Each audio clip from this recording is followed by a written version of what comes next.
I'm a co-founder of Oasis alongside Luba and Akil, who is our community manager. Akil has already mentioned everything you need to know about Oasis. Outside of Oasis, I'm also an investor.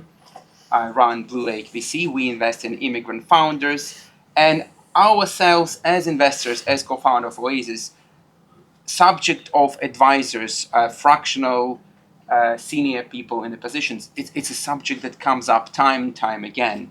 And in fact, over the past few weeks, our community members who reside here during the day, they've been bringing up issues around their own challenges or opportunities when it came to their own advisors. So at some point we thought, okay, let's just have an event and let's bring all these together that everybody can benefit from the questions that I think most of us have.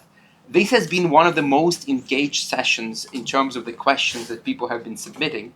So, agenda for today, we'll kick things off. I will throw in a few questions which hopefully will cover some of the most some of the areas that have raised the most interest, and then I'll open the floor for the questions from the audience. So if that's okay, I will ask David and Roei to do the introduction. Roei, maybe you could kick things off and introduce yourself and the links to the whole wonderful world of advisory, and David, then I'll ask you to do the same thing.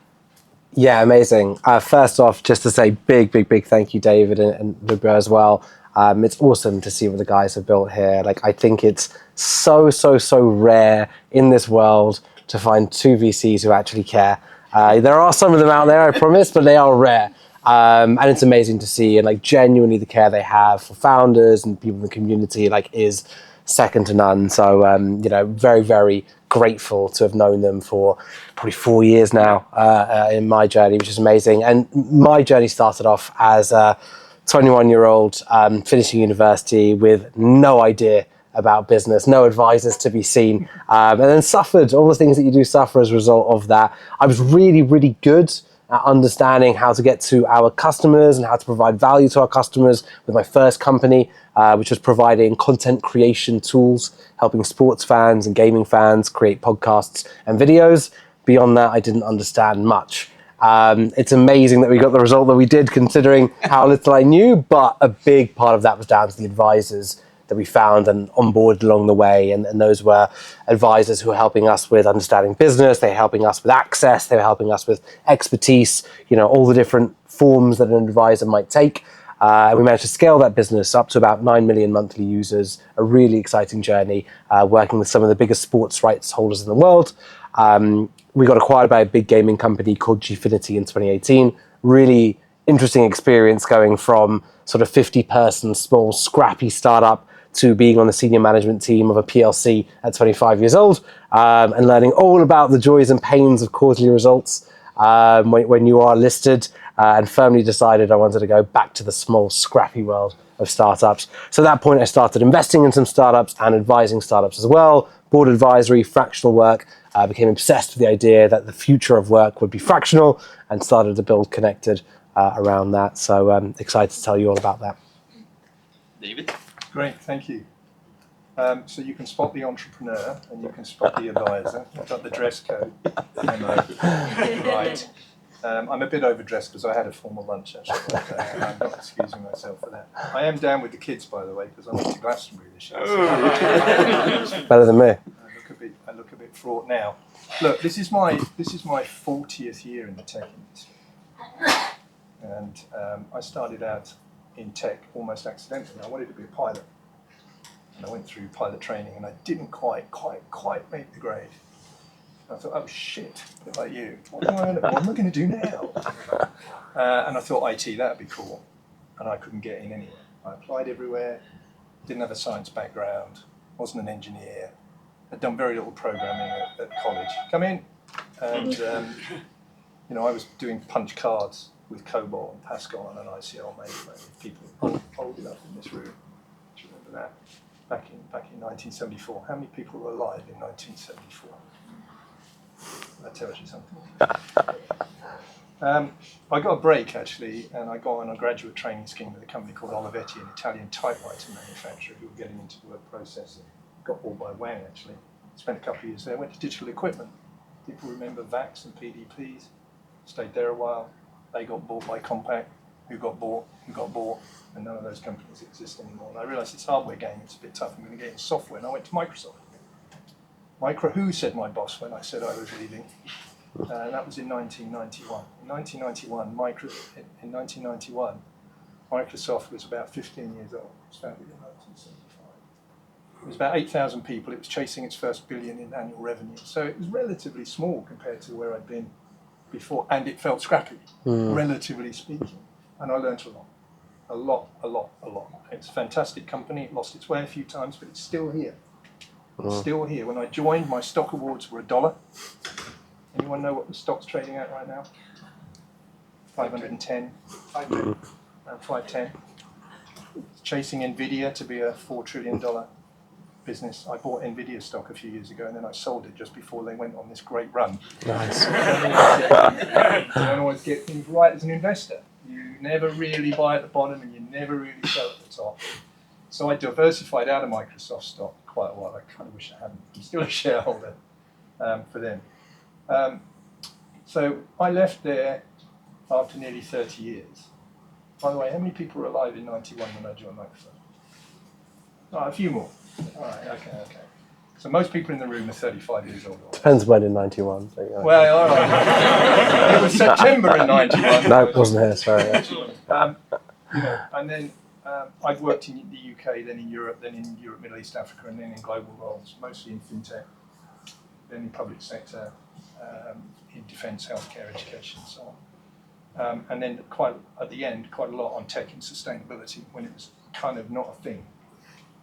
Nobody was really doing it, and we were trying to figure out how to do it as well. And we were trying to figure out at Microsoft, this is the royal we, what was our zero carbon, and what were we, and we decided to take a leadership position on that, and I'm grateful that I was part of that. I went to UiPath. Anyone heard of UiPath? Yeah. They were kind of sexy. They were kind of this RPA company, automation company. They'd spent 10 years in the wilderness looking for product market fit. And then suddenly they IPO'd, and I had to write this down. I joined when they were only 4,000 people and still hadn't made $1 billion in revenue. They were a decacorn. They had a 750 million Series F at post money. They raised 35 billion. Seems crazy. Wow. Stock launched in the US at 35. Got up to $90, trades in the low teens now. I don't hold any of their stock. And then to tie it back into this, so I just did a year there helping them pivot. They were a product company and they were trying to figure out how to be a solutions industry, go-to-market type business, and that's kind of my core, and that's what I helped them with. But it was good to go back to a small, scrappy, trying to figure out, where's the money going to come from, where's the growth going to come from. I have also been a UK non-exec director for a government tech agency. I did 2 lots of 4 years there. I'm a trustee for 20 years for an education charity, which is kind of a non-exec director for not-for-profits, if you like. And they have quite a lot of governance and fiduciary. Advisory is very different. I just want to say that before we get into advisory. Advisory is very different, very, very different, as is fractional, which is different again, but can overlap. But I started my portfolio career really at the end of 2022, and that's when I ran into these guys at Roei. And in fact, we scratched on the back of a napkin in a bar somewhere the idea that became Oasis, which I'm really pleased to associate with. So yes, a win for the advisor in helping get this fantastic, as Roei said, this fantastic community and growing and burgeoning. And this is my second time, and only my second time they've invited me back to speak to members. So I'll have to do a good job. Please vote for me at the end. But it's great to be here. Thanks very much. Shall we kick it off? Brilliant. I have a very basic question to kick things off. What is advisory board, and what is their purpose? And the question, it seems to be so simple, but the tricky part is there is no formal definition, is there? There isn't a qualification that makes one an advisor. So can you dive into what is advisory from your perspective? Yeah, and I think this should be a really good conversation because I will give this from a founder perspective, and David will give it from his perspective. And for me, and touching on what you mentioned, the core difference between a board of advisors and a board of directors is almost like where the primary responsibility and primary care is. At a director level, as a non-exec, your primary care is for the company. The founder is secondary. The company is first, and responsibilities and regulation and compliance and governance around that, company is first. For me as a founder, what I want from my board advisors is assistance with what I think is the most important. It doesn't mean I want yes men. It doesn't mean that I want people telling me I'm great and this is good, but more, I think we need help with this. And okay, well, maybe it's something else, but it's still going to be tailored towards my belief as an exec, my belief as someone who is living, breathing the business, what I think is going to take things to the next level, rather than a counterbalance to what I might think is right for the company and right from where I see it. David, same question to you.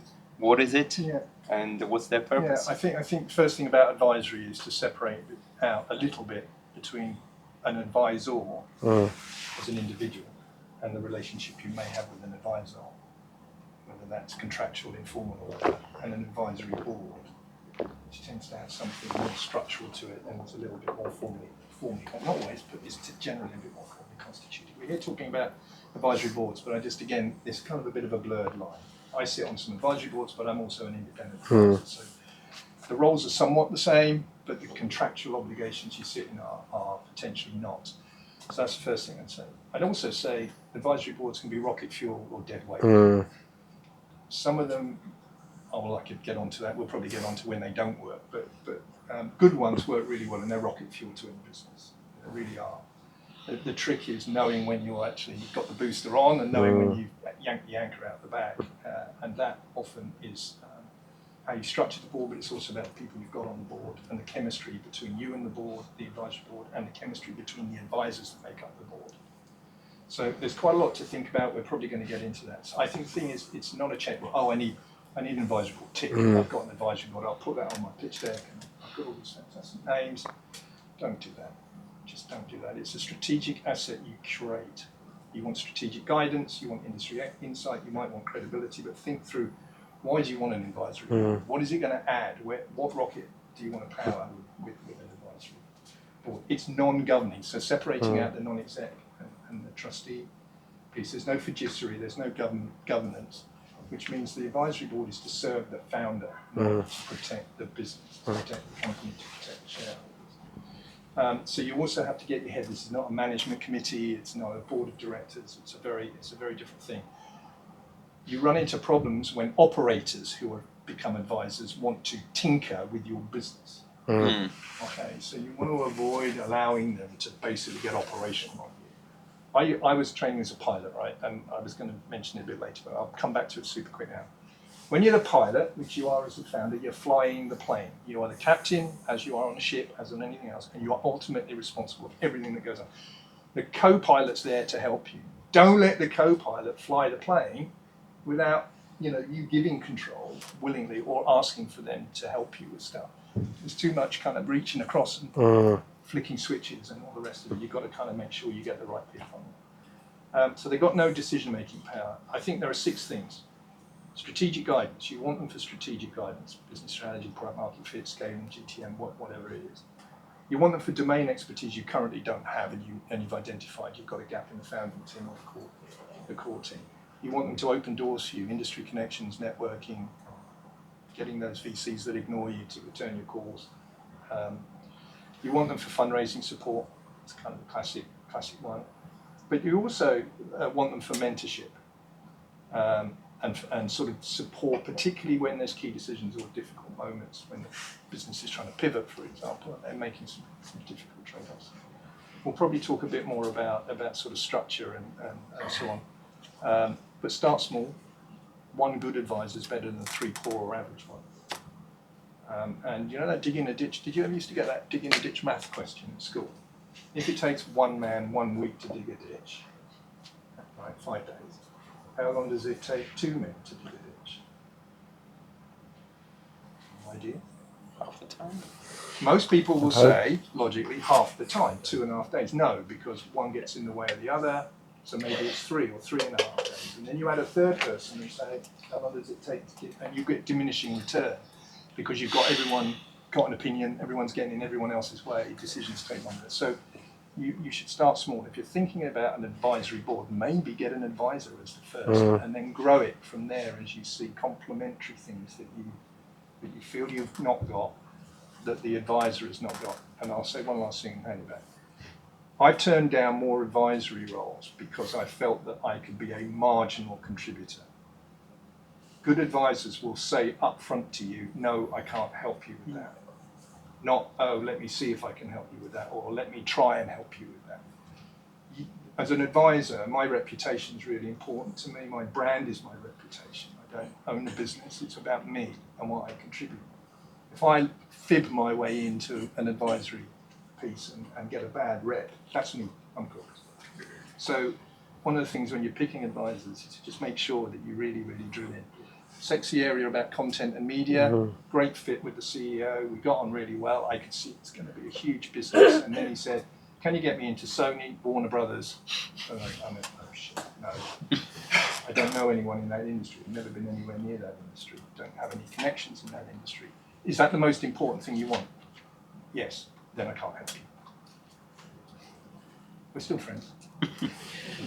David. I think dovetailing to this question, and this is going to be for Roei, is there such a thing as too early for an advisor or an advisory board? Now that we know that it's separate, is there an optimal time? Can you address that, please? Yeah, I think separating the advisory board from the advisor is super important. I have advisors that I wouldn't let anywhere near my advisory board. Which is weird to say, but it's because sometimes you can work with an advisor who is really, really single issue focused. I might need real help with launching an above-the-line advertising campaign, and I need advisory support around that.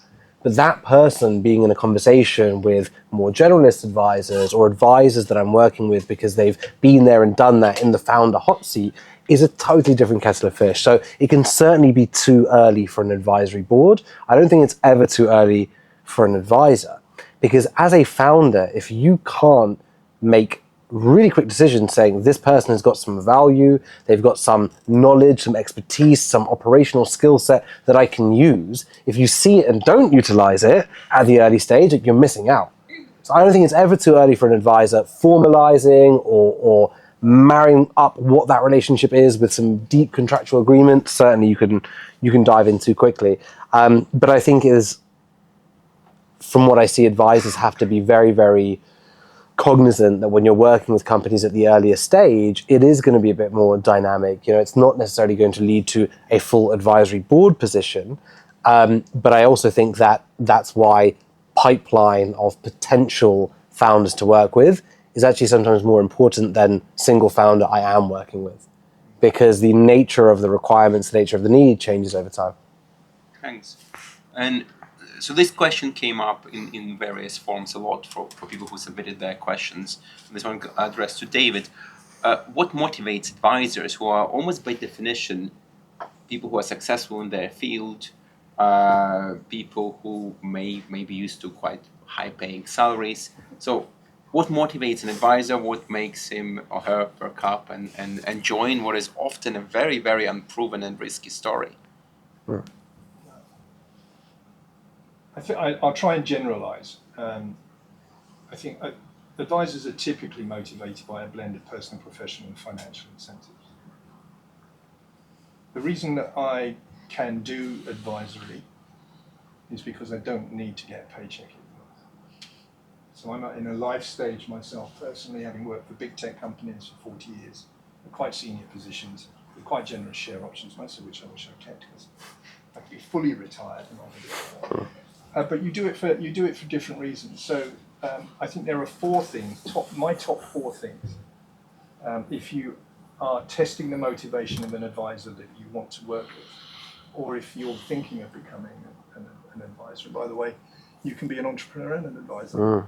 There's no rules that say you can't put the suit on one day and not the next. So I think it will be important also to know in what order a prospective advisor puts these 4 things, and whether that's a good cultural fit with your own value system and so on. So here they are, in no particular order. Equity upside, the financial motivation. Advisors get equity normally in exchange for their time. It's typically in the range 0.1 to 1%, something like that. And it depends on the level of involvement that you're asking for them and the stage. We can get into that some more. But they're betting on your long-term success. Right? Because the payout is what, 5 years down the line? Maybe 10? Maybe 5, yeah. 5's good. Yeah. And at my age, 5's a long way away. You're not going to make it. You know, 10 definitely is a bit challenging. But it's not the only motivator, but they are betting on you because there's potentially quite a big upside if you're fortunate. They're motivated about the intellectual excitement around innovation still. I've been in the tech industry for 40 years. I've been through a lot of paradigm shifts, and we all know that this is just accelerating. Now we're in the AI wave and so on, and there'll be something post-AI. So they want to get involved with cutting-edge technologies. They want the energy of solving or helping to solve new problems. They want to be keeping the grey matter working, helps them stay sharp. 3, legacy. Most of us had somebody who mentored us in our career, in the broadest sense, mentored, supported, was a sounding board, was there. So it's a bit of giving back, paying forward, however you want to express that. And then networking and reputation building, quite a few, not me necessarily in this case, which is why it's 4 on my list, they see it as boosting personal brand. You know, being an advisor to a rocket ship startup is seen as a boost. It gets them more visibility, gets them maybe more board seats or et cetera, et cetera. But I will say advisors are usually strategic about who they advise and only invest in teams. Their time, because they're giving up their time, which is a valuable commodity, and their expertise. They're only going to do that if they believe in the team, number one. Then they believe in the proposition, the passion for the idea, and then whether or not they think you can actually execute. And that's then when they can come in and sort of help. That's so useful. Thanks for being specific. And kind of going away a little bit from kind of all the happy outcomes and unicorns. Well, it's a question for both of you. I'm starting with Roei. What are some horror stories, some things that go wrong with advisory boards? Or maybe nothing ever goes wrong. I don't know. How long have you got? Yeah, look, I think the motivation of advisors can be wildly different. And at the end of the day, human beings, as we all know, come with a bit of ego packaged into that. And when things get tough and shit gets real, you certainly see the ego bear its face many times. I have a couple of investors in this room, so I will, I'm an open book, as they know, but I had a couple times within the last 2 years. There was one time in the last 2 years that we were in a really tough situation. I had a CFO, ex-CFO, with a really bad forecast, and we found ourselves going from a position where we believed we never needed to raise external funding again. Obviously, we were going to for growth perspective, but never needed that from a working capital perspective, to finding out that was very much not the case, and needing to raise about 400 grand in 6 weeks. It's pretty tight after going to the market, telling them we never needed money again. So tough position to be in. And I had my advisory board that I went to, and there was 3 individuals on that advisory board, and 2 of them were so incredibly supportive and rational, composure. Obviously it's all on me and everything, and of course there's time for an audit. What's happened? Why is this? How did this? How could we allow this to be? But more importantly, right, this is the plan of action. This is how we're going to think about it. This is what we're going to do, and this is how we're going to get ourselves through it. One of my advisors was not interested in that constructive conversation, and more about, and to quantify, right, I need to find 400 grand in 6 weeks. And he was like, well, first off, you have to stop paying for yourself.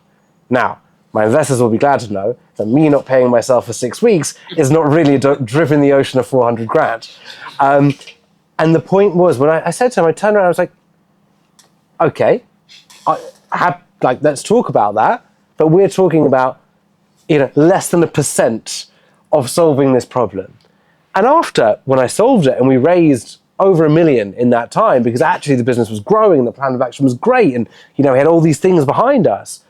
Why why did you suggest that? You know, what's the thought about this? Well, I wanted to see how you would react. You know, and it's just like, okay, and I will gladly tell you that within 2 weeks he was off my advisory board. You know, because at the end of the day, it's not a non-exec board.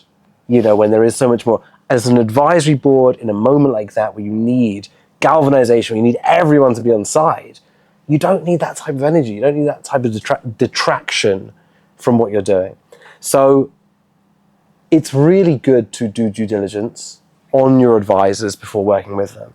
Because when things are going well and things are good, oh, it's easy, we're all friends and that's great. But then in the moment, you know, when you're really at the in the trenches and going over the top, like that's when you see who people really are. So doing that experience is important. And I think it's really important that advisors know why they're at the table as well. You know, are you there because you've been there before and therefore when things do get really difficult, I want to draw on that experience? Or are you there because actually, you know, you're fantastic at understanding go-to-market for Scandi, and actually that's what you're there for? So lean into what you're good at. Don't just throw the ego around for the sake of it. Otherwise, it can end very, very quickly. So yeah, I think they can go badly. But what I'll say is, and there's a lot of stories that we could tell. And I've been on an advisory board, which is terrible as well. You know, I've been on them where I'm like, I don't know what is going on here. But the core thing is, what I have learned from business in my relatively short career, so I'm sure these guys will be able to back this up even more, is that there is no blueprint to success. There is no, if you do this, it will be successful. All there is are stories about what worked for someone at some point in time. And as a founder, therefore, you need to know from your advisory board, you're building up a bank of lessons. You're not building up a bank of guaranteed outcome advice. So where also advisory boards can go badly is where founders take it all literally like, oh, great, that's the answer. Yeah. Undeniably, that's the answer, and there it goes. So as founders, we have to take that accountability as well to say we're building up our knowledge of history and lessons, but there is no such thing as the magic bowl of the advisory board going to guarantee the future, right? No, absolutely. I mean, there are plenty of war stories. For those who want to stick around into the wee small hours, I'm sure we can share some more. Look, I agree with everything, actually. I don't always agree with Roei, but I do agree with everything that Roei said there. And I just, again, thinking a little bit more in my head about how logically, I would say, these are the pitfalls, if you like. For my money, having sat on some ones that work really well, sat on some that have been absolute car crashes, there's probably 7 things. Most of them, if you get them right at the start, you can avoid. If you set yourself up for success, part of which is, my horror story when you said what was my worst is I didn't do proper due diligence on a founder. And I put my money in and I turned up at the first meeting and it was a car crash. In 3 months that business was gone, so was all my money. Okay, that was my bad, that was on me. So you absolutely have to do your DD. 7 common pitfalls I've got. Deadweight advisors. Right? Make weight advisors, whatever you want to call them. Some advisors lend their name but they don't engage. You know, you've just given away equity for that, and that's horrible. So vet, and then vet some more. Startups sometimes give away too much equity too early because they're cash poor, so they think they're buying consultancy with equity. So they'll kind of think they're writing an IOU for business advice, which will be this is how you solve that. It's not what you're doing. To what Roei just said. So don't get these ego people involved, big names. I call it hire for fit, not fame. Don't have any of these celebrity advisors. I have a lot of companies go, we just got an advisor on the board who's ex-Google and this and that. And they go, and he's doing what for you? Well, he's an advisor. There's a name on the slide. Okay. And when VCs go, what is this Google doing for you? You can't answer that, and then you've just trashed your whole pitch. So you've got to be super clear why you want them, that they can do what they want. You've got people that want you on their resume because you're giving them credibility. It's a reverse thing, so be careful of people that are doing that. Unclear roles or expectations. Define the scope, define the cadence. Advisors need to know when and where they're expected to stand up and be counted. lack of ongoing engagement. Some of them sort of very super in your face, every la la la, lovely, lovely, lovely, and then they start not turning up to meetings. That's a huge red flag. If you don't get any, sense that they made a strategic contribution in the first couple of board meetings, you probably ought to be moving them out. You just shouldn't be having them. You're carrying them. Conflicts of interest. This is a big one. Most of you kind of haven't worked out what your market is, what geographies you're going to be in, what really your value prop is. So it's very hard to write a tight NDA and a tight non-compete. But try and figure a way forward. You can normally find a way. I'm under NDAs with all of mine, and I'm under non-competes with all of mine. Some are a bit stronger than others, but that's just the nature of the beast. But don't forget to do that. And then the last two ones. The more advisors you have, the more contradictory the advice will be. It's this digging a ditch problem. There are more people in the ditch. No, dig it with the spade. No, use the pickaxe. So be careful. Are you clear about, are you using them for product? Are you using them for scaling? Are you using them for fundraising? And then take the advice from those advisors that really know what they're talking about, rather than just people voicing off an opinion because they feel they have to say something in the meeting.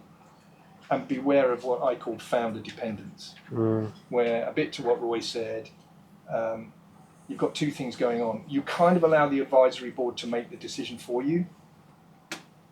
You don't, but you do, because you listen to all the advice and then you don't really synthesize that. You don't really check that against your own principles or where you thought you were going to go.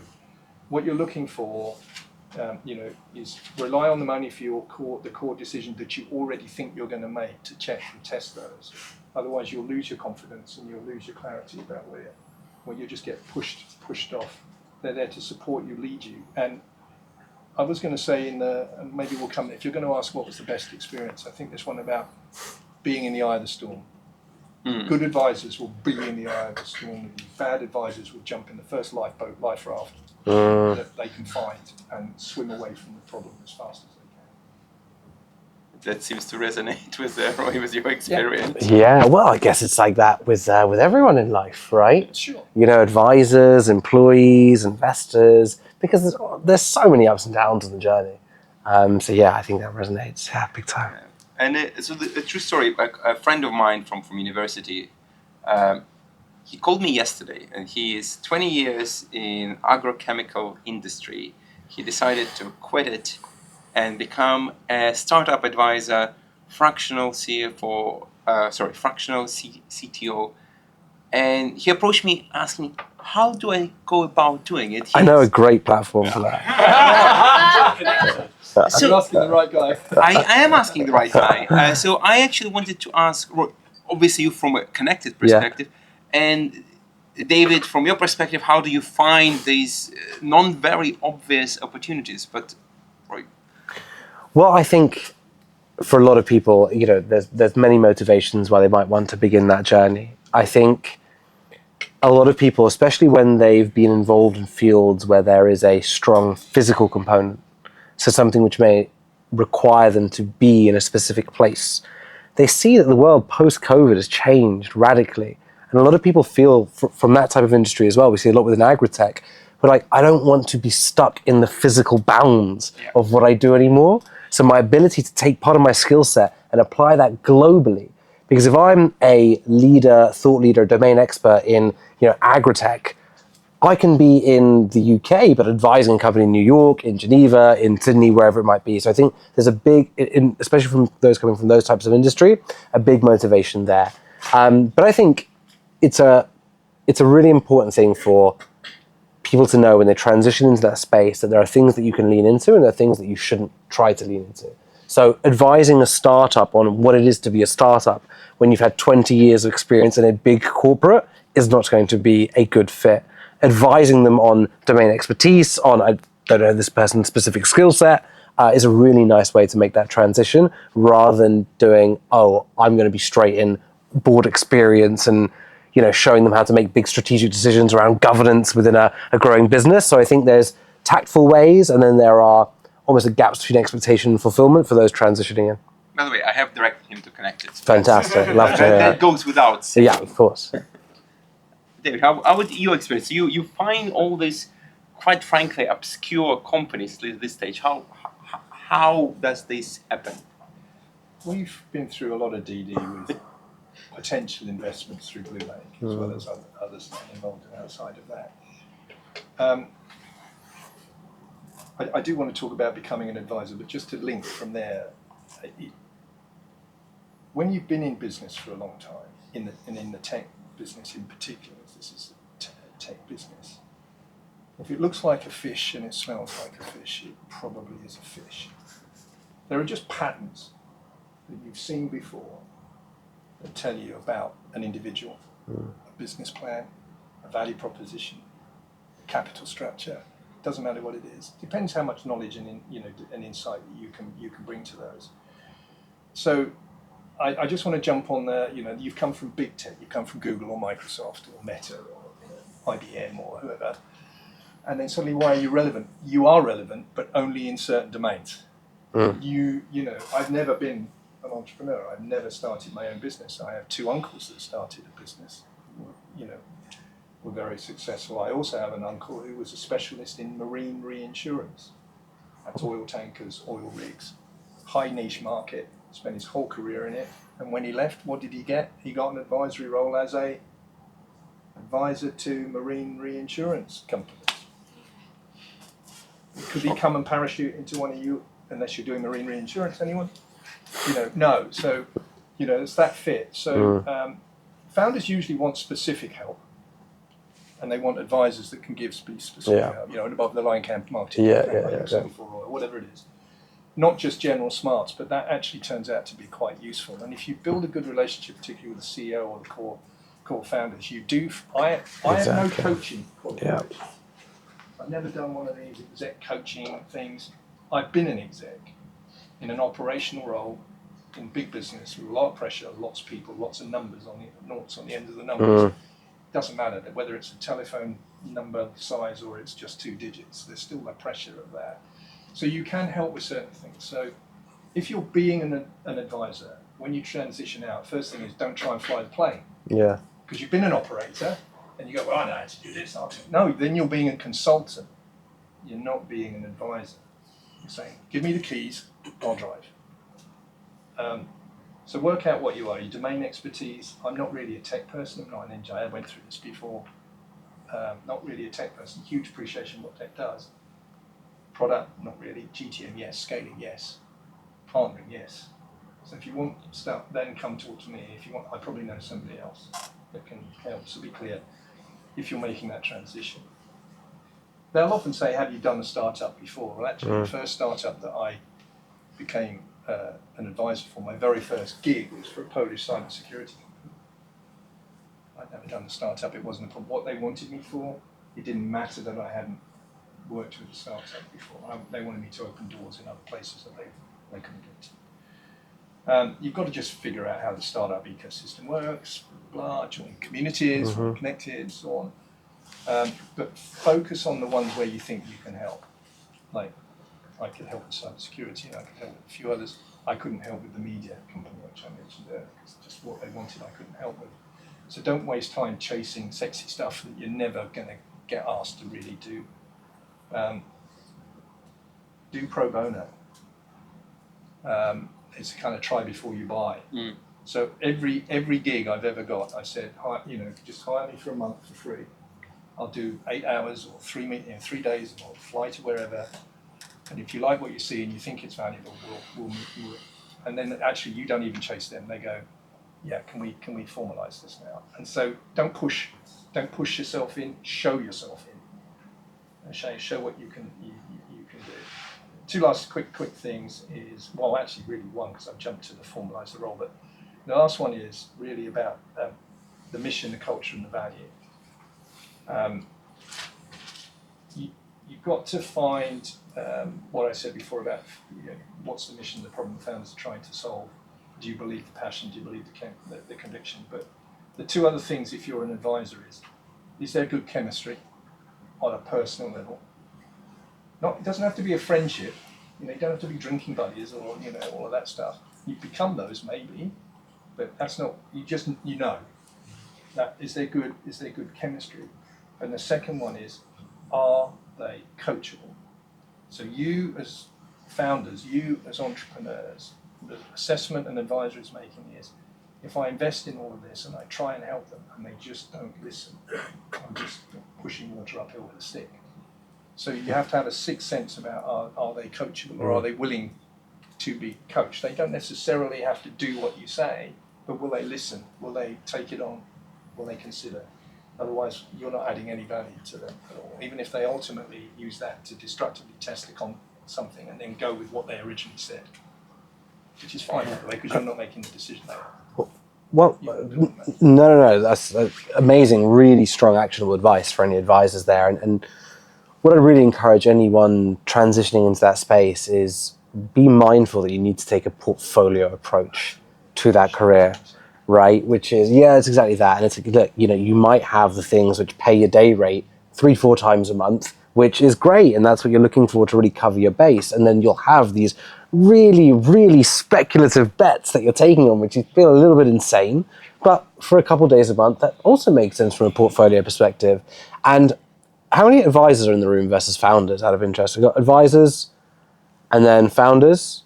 So it's pretty heavy on the founder side. So what I'd say, advice then to founders is, don't let an advisor come in and muscle in on areas that are not their domain expertise, and David's talking about that as well. So be really, really clear. Okay, I'm having this conversation with you because there's a really nice natural fit because you have done X and I need X. I know that one day you want to do Y, but for now you've got to stay with X. And then that advisor over time, exactly as David said, building a relationship with you, going on that journey with you, once they have one that hits, if they're good at building a relationship with the founder, then they have that secondhand experience of, okay, that's what it takes to go on the journey. That's what it looks like. And then they have the ability to say, I've been there when it goes from 0 to 10 to 20, whatever it might be. So, be really, really clear, be really concise with the deliverables. You're in the driving seat there.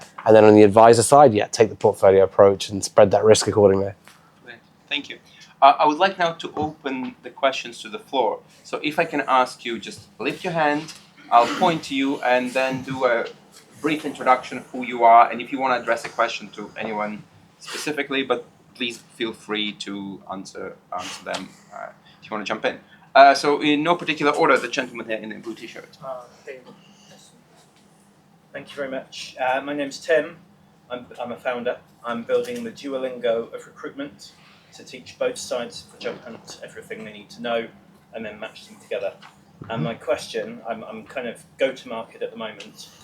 Are there any unusual advisory boards that buck the trend, that have worked, and why? So when you say unusual, can you specify, is it structure or do you have anything in mind about the unusual part? Not specific, it's more what stands out to you in terms of, well, traditional wisdom would suggest that this wouldn't have been the way to go, but it worked really well here, and this was the reason. Good question. That's a really good question. I was reading an example recently from a group out in the US called TechCorp, who I believe the name of the company they acquired was like Intel X or Insight X, something like that. And they were the acquisition happened because they had big issues with uptime or downtime in their own platform, and then also for increasing market share. And they felt that the board of directors they had at that moment in time wasn't the right board to oversee that integration of the project. So they brought in a single issue or like special case advisory board with a leading fractional CTO. It's one of the gold standards of fractional CTOs. And within 12 months, it was like downtime had decreased by 90% and market share increased by 30%. So I think there are really good examples of where you can parachute in very, very focused advisory board members to do things which your ongoing setup wouldn't facilitate in that way. And then, as I said, I think it's for me, it's more about a founder's ability to receive and deploy use cases of where specific strategies have been implemented previously that almost dictate the success of the advisory board. It's like the advisory board in and of itself doesn't have the success. So it's that relationship with the founder and how the founder uses those insights that I think is really key. So sorry that wasn't necessarily the best example, but hopefully useful. David, any unusual cases in? No, unfortunately, I'm pretty middle of the road. So I'd love to know more about what you're doing afterwards. I just slightly orthogonal to the question, a bit like Roei was sort of touching on it, but it won't answer your question. But it might throw out some other thoughts.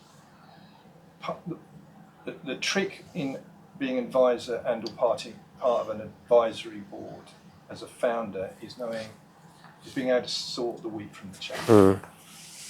What's good advice, what's less good advice, what's downright bad advice. Bad advice can cost the business as much as a bad C-level hire. It can stall your business entirely, it can send you into reverse, it can certainly cost you a lot of time, it can certainly cost you a lot of money. And we hear a lot about what you should do when you're hiring C-suite people, VP of sales or whatever it is, and when do you hire them, and what do you look for, and all the rest of it.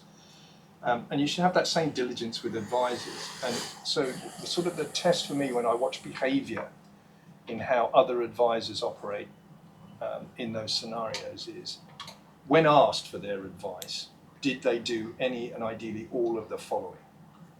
Did they, one, use clarifying questions before they advised you to do anything?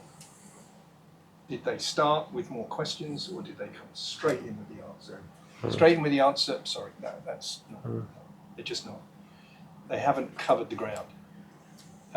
Is the advice in the correct context, like where you are in your stage or your market or what have you? Do they show any sensitivity to that, or are they just plucking something from somewhere and trying to land it on you where you are now?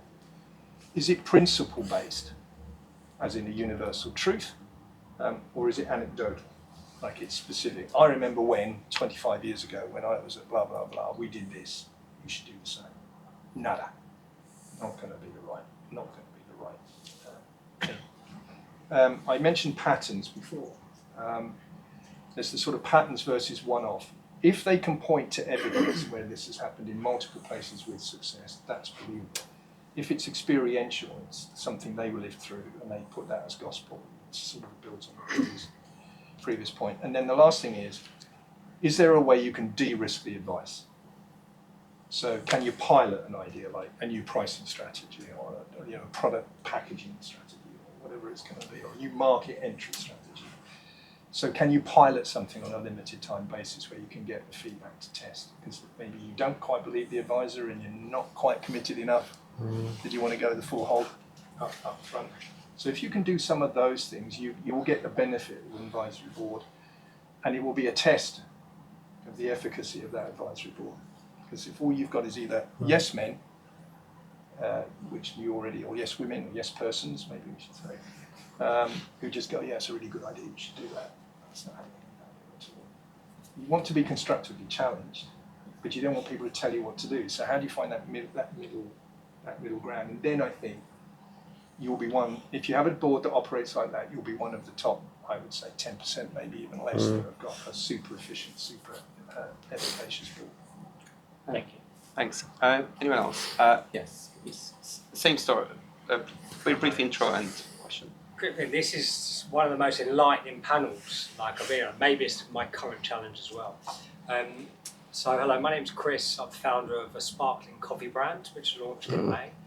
I'll try and get my question. Basically, so I've come across, I guess, what I would call like a superstar. Someone that's kind of like young, super intelligent, hungry. We met at a founders party. She ended up doing some data analysis for me, and we just built up a nice relationship. And as a founder, I'm past getting a co-founder. I'm too early for hiring a team. So I've been thinking, how could I potentially bring her on board? And I'm sort of wondering about a hybrid strategy, because it's almost like, she's early in her career, but she's clearly got the smarts. So how do I utilize her kind of motivation to also help develop my strategies and my sort of weak points whilst I'm a founder doing all the sort of face-to-face stuff, and kind of shape it in a way that sort of, shares or equity. That's what I'm trying to work out. She'll be doing more than your average advisor, but less than an employee. So can I just clarify? So is in your ideal scenario, she's working a number of fixed hours, or she is once a month, or turns out for advisory meetings? I guess that's what I'm developing, because I know she'll be able to offer a lot of advice on strategy and stuff, but she's going to have to do some work. She's not going to be able to just tell me, and I'm going to have the time to do that element. So it would be some time, but I've never seen that yet, like a hybrid. It's basically fractional. It's basically fractional, right? Which is, depending on the level of, operational execution required, bring her on as a fractional X. And then if you decide over time that actually, I want this person in full time, but I may not have the cash to do it, blend it with equity in that way. But really, you're talking about, fractional, which I believe is the future. And, I think is a really powerful way, especially with young people. What you see is that for them, they've already understood the idea of a portfolio career. Because of their access to online tooling from such an early age, they're so used to having like 5, 6 different things on the go. So actually bringing someone like that in on a fractional basis is a no-brainer. It sounds like it's mainly advisory, elements of operational, certainly not enough for full-time, and that's your middle ground. Is it an equity remuneration, or is it? Depends on the stage of the business, right? And it also depends how good your pitch is. It's very hard to pay someone, like, even if I was paying someone like 500 quid a time, 400 quid a time, do you know what I mean? Well, absolutely. And as early stage founders, the biggest thing that we have is our ability to pitch equity, right? And in the same way that, pitching investors to pay you X amount for the equity is the same as pitching world-class talent to give you X amount of their time for that same equity. So that is the joy of the early stages. Equity could be whatever it could be, right? This could be worth billions. So, lead into that.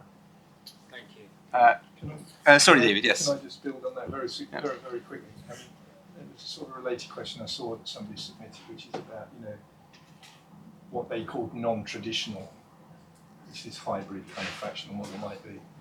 But what really struck me was she said she's young and she's smart. Good, like that. You need to know if she's smart or she's just high energy. You need to test that. People who are like, loads of bazillion ideas, then you want to hybrid her into somebody who can follow through and execute the plan. You've got to test that up front before you even get anywhere near the equity conversation. So there's just a slight damn squiggling conversation. But I've seen that too. Okay. However, I'm going to flip it round and say, if her skills or the skills and knowledge is highly sought after, it's leading edge, then junior might be the only place you can go rather than senior. Right? It might be the only place you can afford to go. Because people who are pretty senior, they kind of know what they're worth, and they're going to drive quite a hard bargain. And so again, to stage, it might be that's you've got to kind of figure out how you might make that work. A long time ago, there was a football pundit called Alan Hansen. Probably remember him. Okay. There's just over 35s in the room. There's just about 3 older gentlemen over here. Can't win anything with kids, right? Huh? Can't win You anything cannot with win kids, anything with kids. Well done, Roy. How wrong was he? How very wrong, right? But what PSG just did, with kids, Paris Saint-Germain, if you're a soccer person. But there are equivalents in other team sports, and there are equivalents in other business. If you're good enough, you're old enough. But make sure they're good enough. It's not comparable. It's not comparable. Which? The kids and the advisors. I mean, in football. No, I'm trying to respond specifically to this question. No, I understand. That's all I've seen is the pitch decks with the people you've said, Google this, and now I'm thinking, oh God, this wasn't my fit for who I thought my first advisor might be, as it were, all fractional. So that's why I bought it. So it's kind of a bit of horses for courses, right? In his particular stage, he's not going to afford, he doesn't want to invest in me. I'm the wrong fit, I'm the wrong profile. I'm too old for him. I don't have the market domain. I probably don't have the energy that he wants, and I certainly don't want to be an operator. So I'm not anywhere in the Venn diagram of where he might find the overlap. I don't know if it's saying it's complementary. It's not competitive. It's kind of finding the right space where those things will work for everybody. I think it's super stage dependent, right? The earlier you are, the higher the premium on execution. the later stage you get, the higher the value on the experience and the been there and done that. But when you are still figuring out the arse from the elbow, as it were, just the brute force of execution, like, is what you need. For me, anyway, that's what I found. Well, I cut you off. Yes. Yeah, my name's Michael. I am an advisor, a fractional person. I'm not quite sure what the correct word is. Non-exec, and also a coach as well. And full transparency, I got my strategy engagement and my fractional role through a well-known platform called Connected. So full transparency on that. So my question is around advisory boards and funding. And funding, because you said don't go too early and don't go too late with an advisory board. So if you're a startup and you're bootstrapped and you then want to start looking at a funding event, would the expectation of funders be that you have an advisory board in place, or you are looking to build an advisory board out? Observations. Yeah, really good question. Well, I don't think an advisory board is ever going to be a prerequisite to anything, right? It depends on the outputs of that advisory board, and will then depend on the type of business that you're in. If you're in a deep tech environment, a compliance-heavy, regulatory-heavy environment, not having advisors who can help guide you on that is going to count against you, for sure. If you're building, something which is really low barrier to entry, where the moat is not around deep technology and more about distribution, and you've got an advisory board which is guiding you on governance, it's not going to get you anywhere, because it's not relevant. If you have an advisory board who have helped you execute on building out a wait list, of 1,000 people, amazing, like that's fantastic. So I think advisory board is a tool, right? And like with any tool in life, how you use it and if it's used well or badly dictates. So a over-indexed advisory board at such an early stage can actually be a negative signal, depending on output. So I think it's so case-by-case dependent. What is the founder getting from that advisory board? What's the context of it? So it's I think it's probably quite case-by-case, as with all early-stage investing, Yeah, I think I could add to it with my investor's hat on. So completely agree with what Roy is saying. I've seen so many decks where it feels like a founder is trying to trick you with, all the I have Google that, I have Microsoft this. And I, as an investor, I've seen it 50,000 times. And I know that this Google and Microsoft person is not really part of your team. And I'm interested in what value are they adding.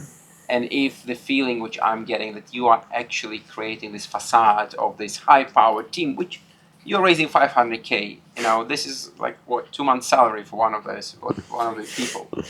Then it actually has this negative effect. It's like, are you trying to trick me? However, saying that I have the Microsoft advisor who helps me with this very narrow specific thing, yeah, that's gold. That's great. But it's not a prerequisite by no means. Yeah. Any more questions? There's a tentative hand up, maybe?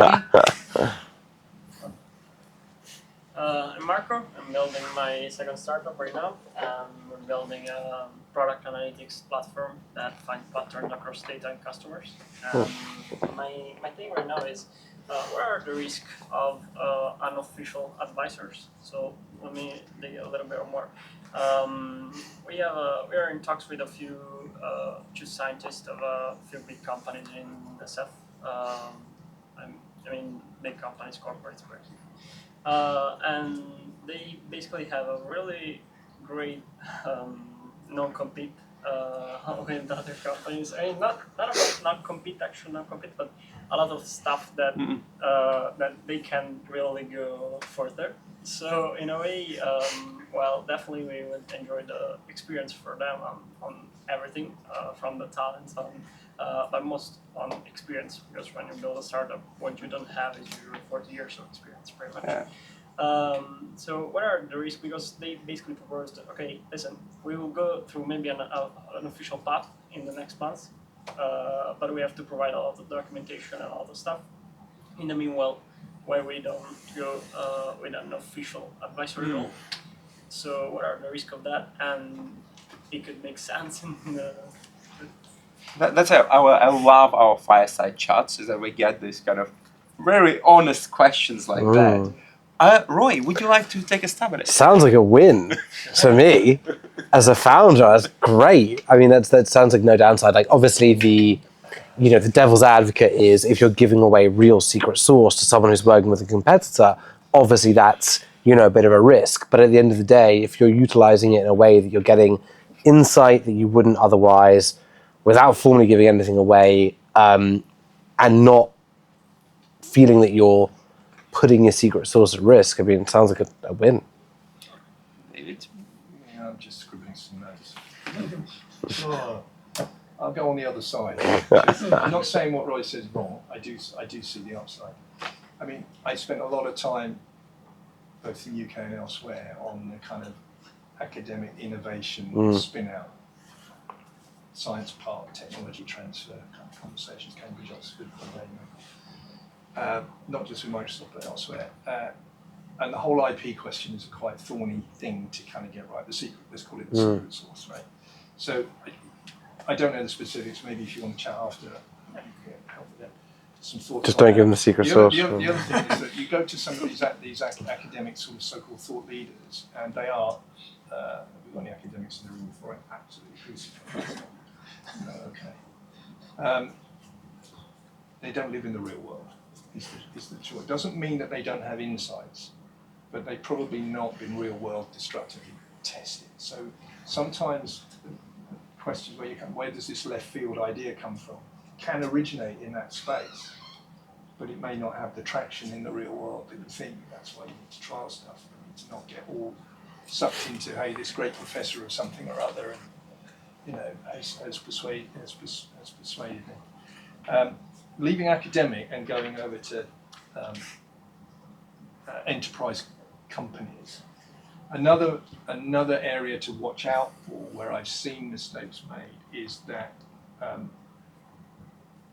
you've come up with an idea that you think is going to be super complementary to a market incumbent in fintech or wherever it is, and you go along to talk to them, and they go, this sounds interesting, and then they ask you if you'll meet with their innovation people and their product people and all the rest of it, and they'll suck you completely dry, and then they'll ship all that intellectual property over to Dublin or Estonia or somewhere, and they'll get people to build it. I've seen it happen in fintech, seen it happen, because you didn't have an NDA and you've got to just protect yourself. So I'm not saying these are bad things, but they can go bad if you're not. And because you're a founder, you might be fresh out of college or just a few years into this, that, and the other.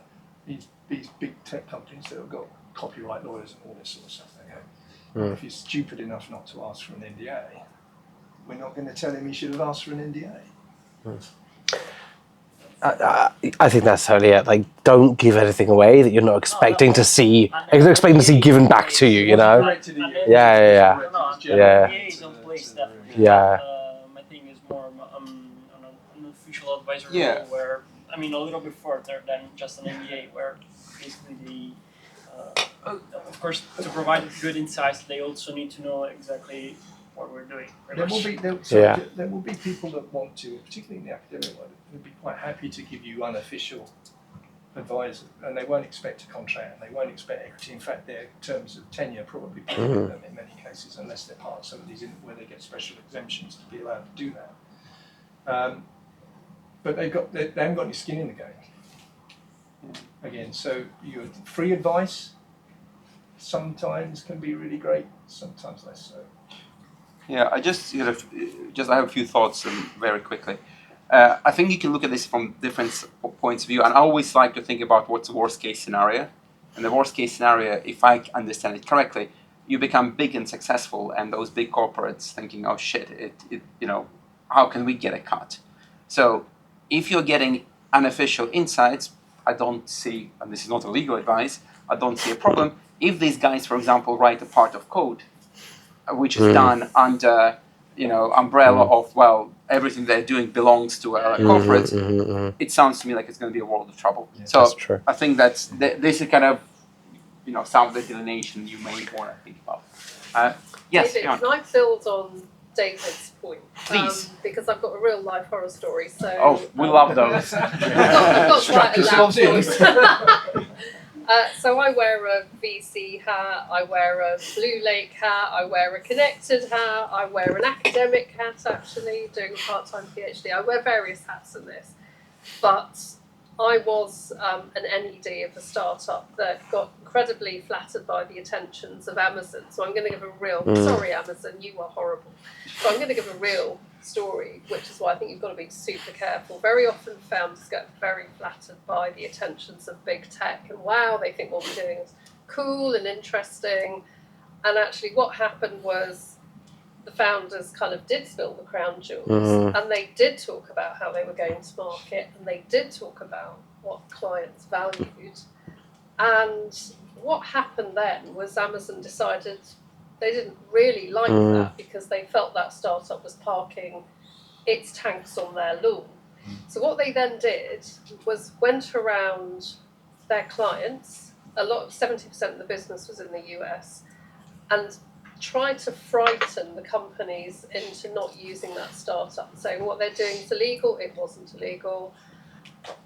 And actually, the way that we tackled it as a board in the end was to say, do nothing, just keep going, because actually no legal counsel at Discovery or any other big media company considers Amazon a friend, actually. They consider it a frenemy at best. So those legal counsels are not going to advise their teams to stop using a company that they derive huge value from. But the founders found that psychologically incredibly difficult to rise above and think, is this really the right thing to do? Actually, we wanted to go to the Daily Mail and expose Amazon, which would have killed the company. And that company did successfully exit. But just building on David's point, there are real downsides if you don't have the right protection in place. And it's worth being mindful. Their interest may not be benign. So that's a true horror story. Jana? Brief intro and a question. Sure. Just before the intro, there is a good movie about the situation that was described called The $1 Billion Code. Yeah. So you have questions about Google basically stealing the idea and the execution of Google Maps. So kind of recommended. My name is Jana. I am the co-founder of AI, a startup that helps to enhance the quality of AI-generated content. And my question is not so much about the advisors yet, at least. We have a couple of advisors we're just starting to work with. One of them comes from Connected. My question is more about keeping engaged the fraction of people in a startup.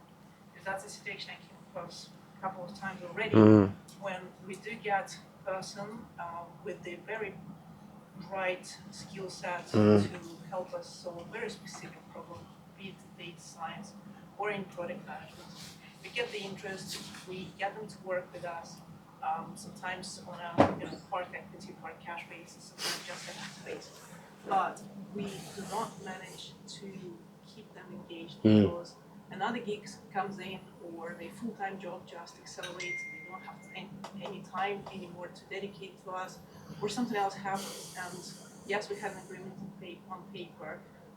Yes, we might have promised some equity, but we never even get to any sort of pay because the situation just changes. So is there any word of advice what to look out for, how to structure these conversations early enough to avoid the situations? Yeah, so it's a really good question. Thank you for bringing that. So I think there's two things. One, I think every early stage faces that problem, whether it's fractional or full-time, right? Holding on to your best people early on is really difficult to do, especially when there are other opportunities around. So I think our job as founders, like probably our biggest job as founders, is manufacturing momentum. Individuals need to feel, like especially if we think about things from a portfolio perspective, that at the highest risk element of their portfolio interests, there has to be real momentum in order to keep them engaged at that level. And that's what we need to do as founders. For fundraising, for customers, for employees, is like, what is it that when I speak to you this week, you're going to be like, oh my God, this is exciting. Like we have to do that. Right, with investor updates, with potential shareholders, with everyone. So we always have to think about how we're building momentum to keep those key stakeholders engaged. With fractional, it's even harder because of the nature of the appointment, and therefore I think pipeline is really important.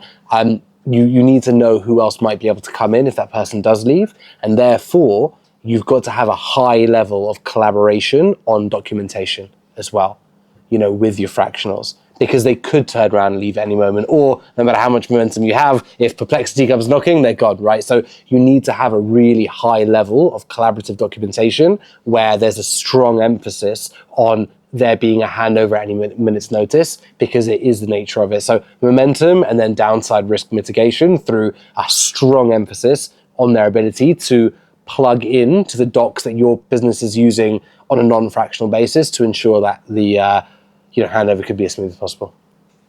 David? What he said. That's spot on.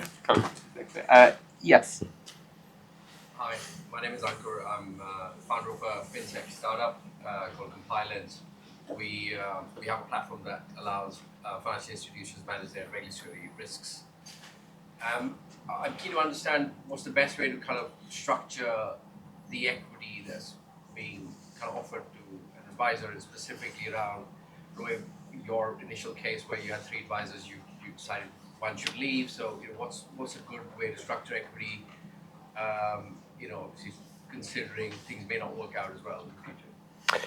I'll hand over to David mainly for it, but for me, a mix of time and performance, especially at the early stage where you really, you have to make sure that you're using these people beyond just a sounding board. So time performance mix with like really clear cliffs on deliverables. I've always vested my advisors monthly, whereas I've vested my talent annually, but like really clear deliverables on performance for me. Yeah, I think most advisors kind of who are looking to get an equity stake are in this kind of 0.1 to 1% range. It is stage dependent. It is commitment dependent, and so on. One of the ways, first thing is always have a contract. Don't crap up your cap table by giving them equity. Try and take it through a safe agreement, or try and take it out of an ESOP, or try and do some other way to keep your cap table clean, because if you have these rotating in and out, it can kind of get a bit messy. And when you're going for later fund rounds, people go, who the fuck are all these people on your table? A bit like cleaning up your angels when you kind of, it's the same idea. So to try and put it in a bucket somewhere where you can kind of manage that complexity, that helps you. Number 2 is that you have the cliff and you put the cliff against the contract. When you have vesting, I agree with this, that I'm mostly on either quarterly or half yearly, whereas most employees are on yearly. Limit the vesting out to 1 year, 2 years, whatever you feel comfortable with, but have a performance contract associated with that. So the vesting doesn't kick in even when it's due if they don't meet the deliverables, whatever you set those deliverables. If you say, I'm sorry, you've missed that vest, you didn't qualify, you're on to the next quarter or the next 6, right? And if they start balking at that point, red flag, and you need to then have your bad lever clause in your contract, and just get them, get them off the books. The other way to really test commitment is to ask them to match what you're going to pay them in equity as an advisor. So let's say you're going to give them 1% of the company, and let's say you value that 1% at £50,000. Ask them if they take a percent on your cap table for 50,000. They think they can help. They're going to double their money, aren't they? Just paper money, but without the growth. They're just going to double their money. They put the time in alongside. Sometimes it works, sometimes it doesn't. Sometimes they can't afford to. But it's another way that you can kind of test that these people really committed, or are they just going to show up and then they're going to rest and vest. They're just going to sit back, be very reactive, turn up for meetings, don't read the papers, don't say much in the meetings, send me my check. I 100% agree with that, and I would actually say, like, a nice way to think about it is the less operational they are, the more you should be pushing them to invest alongside. If it's highly operational, it's much clearer to see, okay, they're actually getting involved, but you're right, someone who's like, yeah, I'll be a non-exec for a percent, and that I would really push for investment alongside that, definitely. Right there.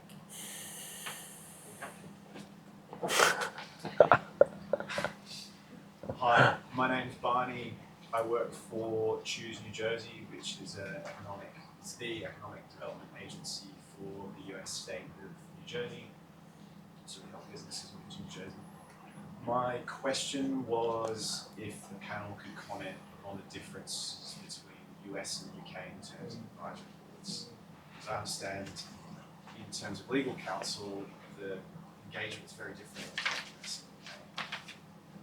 Might be saying the same on advisory boards. Right, I think it's you are as a recently entered US markets. Congrats on that. Well, I think the biggest difference that I see is nature of the fact that venture is probably 25 years more mature in the US than the UK.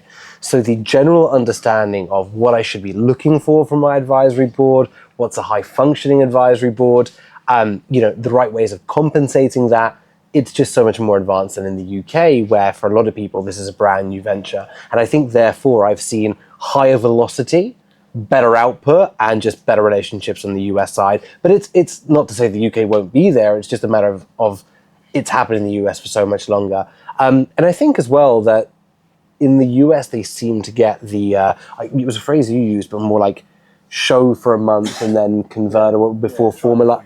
The try before you buy element. I think in the US people get that a lot more. Like it's so much more driven on like showing value up front because they know that ROI is going to be so much, it's so key in the US, whereas in the UK sometimes it's a bit softer.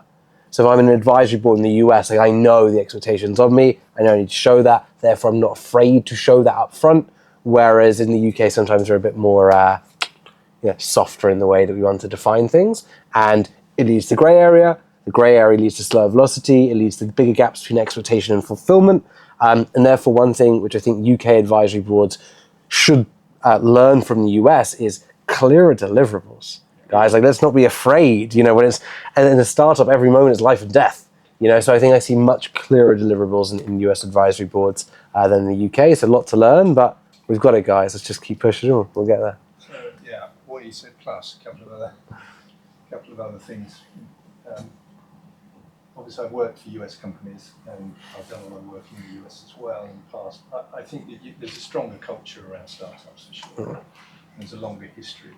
And there's also been less regulatory red tape compared to European markets. London's getting better and is trying to get even better for startups than it has been to kind of counterbalance the drift of capital and to the US. But I think the difference is, if I was to sum them up, US is more informal, more flexible, more loosely structured, and it's very much about support, it's not about control. I just think it's the mindset thing. Control, it's an enablement mindset, not a management mindset. We talked about equity compensation. That's the expectation. They're often quite aggressive about that side of things. Maybe in Britain we kind of say, well, we would probably talk about the salary, can't we? Proper. There's a tendency for founders in the US to proactively put advisory boards up as they see the stage evolving and need them. I find in the UK they tend to be prompted by their VCs or their other investors, hey, you really ought to think about advisors here or an advisory board there. And then they go, oh shit, okay, right, well if that's what we have to. So it's a little bit inverted. They are very strong on it. Expertise equals deliverables. Very clear, like if I ask for this, you give me that, then in the UK it's all a bit more vague. Although my determination is to get that changed, not by just how I do what I do, but by how I coach them about other advisors. There's a tendency in the UK that startups will use consultants or even fractional paid salaried people to do work as opposed to actually give advice. They kind of define the work and then they go find somebody that can do the work. Well, assuming that the work's well scoped, then that will work, but who's advising them on the scope? There's a tendency to use the VCs, the angels, the private investors for ad hoc, informal, unpaid advice, which is a huge drain on Blue Lake and the smaller guys. And I think sometimes founders don't realise how willing these guys want to be, but just there are only 24 hours in a day and 7 days in a week. And so on. So they're less common, they're treated more cautiously. There's less common equity compensation. There's different tax treatments. Of course, you've got SEIS and EIS type stuff here as well, which makes that. And also, relationships have tended to be, and he says it carefully, get somebody older and grey-haired on your advisory. This is kind of elder statesman kind of notion, which stems really from the non-exec director mentality, which is you get, because non-execs are all about fiduciary and governance and so on, we'll get somebody that's got 30 years experience and have them sit on your board. Do they add anything? No. Do they watch over your shoulder? Yes. So it's changing. I think London in particular is starting to feel more like it's following the US model faster than the rest of Europe. And by the way, needs to, if it wants to be differentiated and be the hub that we would like it to be. And then you get into a world of payment regulation and legal contracts. But a lot of stuff that have come out of the US, like safe agreements, are now pretty common parlance over here. So I think we're seeing that osmosis happening, and the landscape is changing, and maybe we're catching up to it. I just want to check with Luba or Akil. Do we have another 10 minutes or so? Or are we? I think we'll leave some time for networking. One more question. One more question. Oh gosh. Two fighting for the mic. I can just see that lady in the white blouse there. Yeah. Thank you so much for the chance. I'm Maria. I'm a founder of an AI-powered health twin for patients in real life, multilingual data. And my question is, I've been an advisor wearing multiple hats, and basically now I feel like I'm full-time on my startup. It's time, it's a lot of commitment, but at the same time, saying no to such opportunities, also missing out on connections, networking, and all the knowledge that comes with advising, because I feel that I learn a lot. So do you have your own experience of advising for different companies and feeling that your attention is, basically turning between different companies to being founder, and how do you, as investors, experience other investors, how do you see people who are advisors and founders? Thank you. Well, I'll preface my answer by saying I'm a bit of a freak. All right, so exactly. So when I exited Real Sport, I spent the next 18 months investing in startups and advising startups. It was awesome and loved it and really enjoyed it. And I think the last time I did an advisory board or any advisory in the space was like a week before I launched the Connected MVP. Because as soon as I launched Connected, I was like, I need to go all in on this, and sacrificed everything else in my life.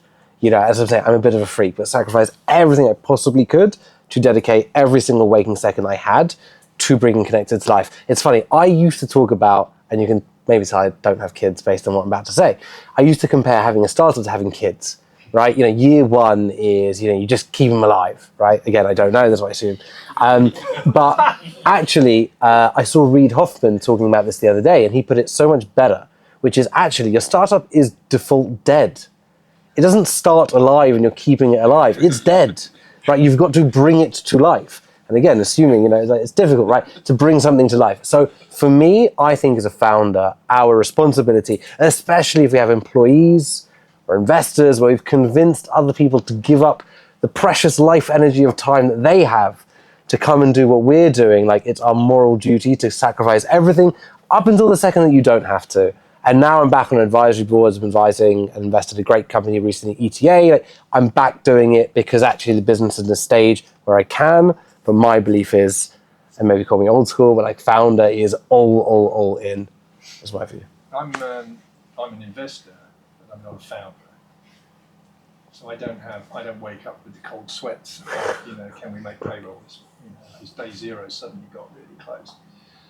So I'm not really qualified to answer that. But I suggest something else, which is do try to think about where your real passion is and where you get your real motivation and your energy. And when you are in a state of flow, is it driving your business or is it helping others drive their business? I left nearly 40 years of corporate life only knowing what flow looked like in that environment. And I have rediscovered flow where I am, and now I would never go back. Even if I had to, even if I could, I wouldn't. The other thing is that I'll use another sporting analogy because it's the cricket season. I'm not that I hate cricket, but it's just cricket season. So, you know, the 11 that, plus the 12th man, but the 11 that are on the pitch generally take up a wicket keeper or whatever, right? They take up a position a bit like soccer, which I know better. You know, there's very few people that can play in the outfield and play in goal. But in cricket, you can. Ian Botham was a famous all-rounder. He could bowl very well and he could bat pretty well too. But they're freaks. So they are out there. You can be that person. You don't want to be in both. You could be an all-rounder, right? Maybe you are that person. But really ask yourself if that being that person and doing both of them, because that's a lot. That's a lot. You know, mastery comes from focusing on something for 10,000 plus hours. And you can master something new, learn to play the piano, whatever. But it's about having that focus. If you're happy in a very diversified way, and you can manage that in your life stage, great, all the power to you, but be conscious. Be conscious about where you're, how and why you're doing what you're doing. And last thing I'd say is, you can flip, like Roy has. You can go in and come back. There's nothing wrong with that. In fact, one often feeds the other. As a successful first-time exit and second-time founder, he's much more credible as an advisor than he was right the time before. Just is. One thing I'll finish before Lurov kills me for taking. I was like, drinking time. Yeah, absolutely. But one thing I'll say is, and I see this tendency a lot with founders, which is we have the magician in our ear, right? And the magician can be a really useful thing, but it can also be a bit of a shadow thing that distracts us. And we know that as founders, we need to push ourselves outside of our comfort zone, right? If we're in our comfort zone, we're not growing. And therefore, if we're out of our comfort zone, we're growing and it's a good thing. But being outside of your comfort zone can look like one of two things. It can look like going from step 1 in this vertical to step 2, to step 3, to step 4, to step 5. And I'd say that's good being out of your comfort zone because it's progress. You can be equally outside of your comfort zone from jumping from step 1 in this vertical to step 1 in this vertical to step 1 in this vertical to step 1 in this vertical. And you're not getting anywhere. You're just busy and out of your comfort zone, right? So, and 1, 2, 3, 4, 5, 6 is much harder, right, than 1 to 1 to 1 to 1. So we've got to make sure that we're not kidding ourselves, hyper-focusing and say, are we actually facing the right challenges and not distracting ourselves, because actually step 3 to 4 is really, really difficult versus 1 to 1. So. I actually received a signal that we're allowed to have one more question. Oh, wow, okay. I can see the Thank you very much. I'm Carousel. I'm an oncologist, and I appreciated the resuscitation analogy. Do you think there's a difference in the founder advisory board relationship between heavily regulated and less regulated industries? Absolutely. And feel free to just have a very succinct response. Absolutely.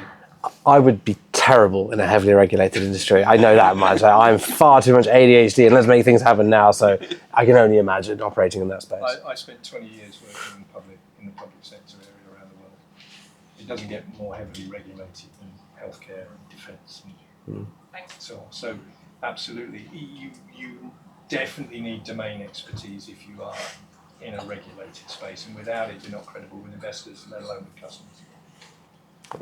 Brilliant, thank you. I would like to, first of all, thank our panel. It's been wonderful. And,